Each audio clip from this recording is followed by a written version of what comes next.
Good evening, everyone. Welcome to ITV News. This is Wednesday night's calendar. And here are tonight's main stories.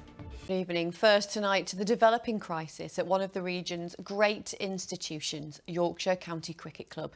A row over racism directed at one of their former players, Azim Rafiq, which has been running for more than a year, looks like it's reaching a head tonight. Yes, in the last few hours, more than 30 Yorkshire MPs and our region's 2 Metro mayors have written to the English Cricket Board demanding action.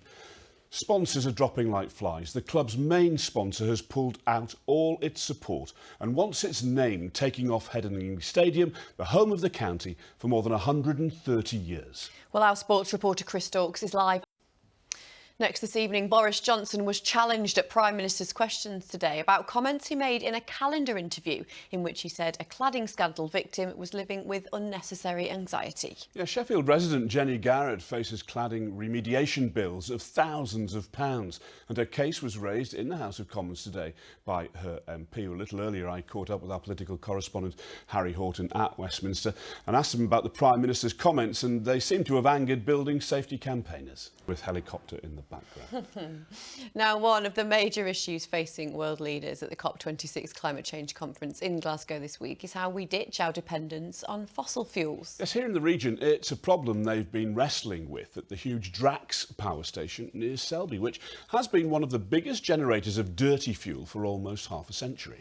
Now, bosses say they're well on the way to becoming carbon neutral by converting to a process that involves burning wood pellets instead of coal.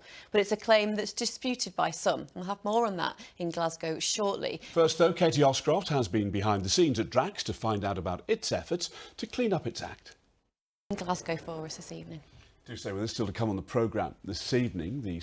Poor public transport links to the centre of Sheffield are costing the economy £2.3 billion a year, according to the Centre for Cities think tank.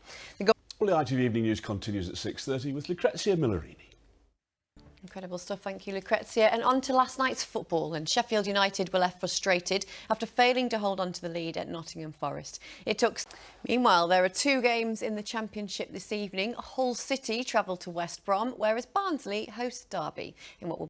Next, now it's no surprise that nightly bedtime battles can be exhausting for both parents and children. And with the clocks having changed over the weekend, there's an extra layer of difficulty. Yes, with nearly a quarter of parents saying they find their children's bedtime routine stressful, our reporter Catherine Walker has been asking the experts for tips on how to make things an awful lot easier. And one thing that always stops me sleeping is rain, and there's been a bit of that around recently, hasn't there, John? Well, Thanks very much indeed, John. Well, let's go back to our main story now and the racism row that's engulfed Yorkshire County Cricket Club. MPs are demanding action, sponsors pulling out left, right and centre. This is a live shot of Headingley Stadium. Aren't they? Absolutely we'll keep you updated in the late news tonight. We have the weather forecast now with John. John, that's it from us. I'll have your late news at 10:30. The national and international stories are next with Lucrezia Millerini. But for now, from all the team here on Calendar, thanks ever so much for watching and we'll see you soon. Good night.